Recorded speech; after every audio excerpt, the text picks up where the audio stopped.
most important thing is to be able to define which ones you can come to an intelligent decision on and which ones are beyond your capacity to evaluate. You don't have to be right about thousands and thousands and thousands of companies.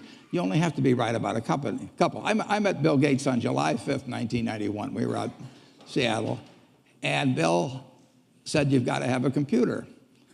And I said, "Why?" And he said, "Well," he said, "you can do your income tax on it."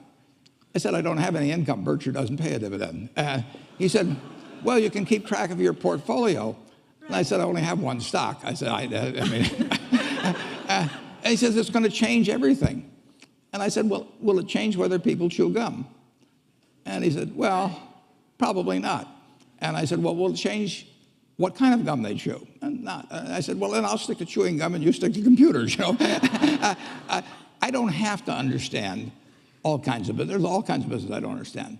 But there's thousands of opportunities there. I did understand the Bank of America, you know, and I'll be able. I'm able to do that.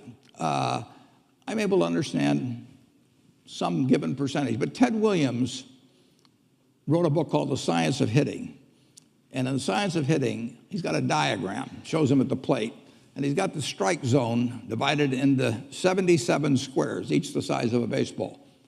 And he says, if I only swing at pitches in my sweet zone, which he shows there, and he has what his batting average would be, which is 400.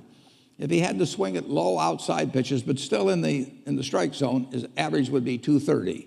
He said the most important thing in hitting is waiting for the right pitch. Now, he was at a disadvantage because if the count was 0-2 or 1-2 or so on, even if that ball was down where he was only going to bat 230, he had to swing at it. In investing, there's no called strikes. People can throw Microsoft at me and, you know, you name it, any stock, General Motors, and I don't have to swing. And nobody's going to call me out on called strikes. I only get a strike called if I swing at a pitch and miss.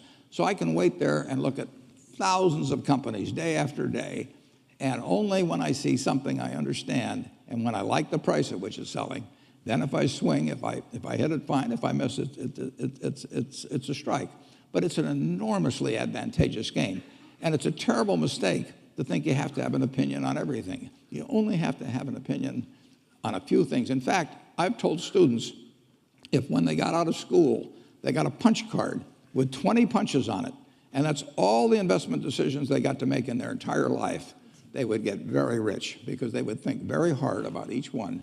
And you don't need 20 right decisions to get very rich. You know, 4 or 5 will probably do it over time. So I don't worry too much about the things I don't understand. If you understand some of these businesses that are coming along and can spot things on, if you can spot on Amazon, for example, I mean, it's a tremendous accomplishment what Jeff Bezos has done. And I tip my hat to him. He's a wonderful businessman. He's a good guy, too. But could I have anticipated that he would be the success and 10 others wouldn't be? I'm not good enough to do that. But fortunately, I don't have to. You know, I don't have to form an opinion on Amazon. And I did form an opinion on the Bank of America, and I formed an opinion on Coca-Cola. I mean, Coca-Cola's been around since 1886. There's 1.8 billion 8-ounce servings of Coca-Cola products sold every day. Now, if you take 1 penny and get 1 penny extra, that's $18 million a day. And 18 million times 365 is 7 billion, 3 less 730 billion, or $6,570 million. So annually, $6,570 million from 1 penny. Do you think Coca-Cola is worth a penny more than, you know, Joe's Cola? I think so. So, you know, and I've got about 127 years of history that would indicate it. So those are the kind of decisions I like to make. And you may have an entirely different field of expertise than I would have, and probably much more up to date in terms of the kind of businesses that we're seeing evolve. And you can get very rich if you just understand a few of them and understand their future. But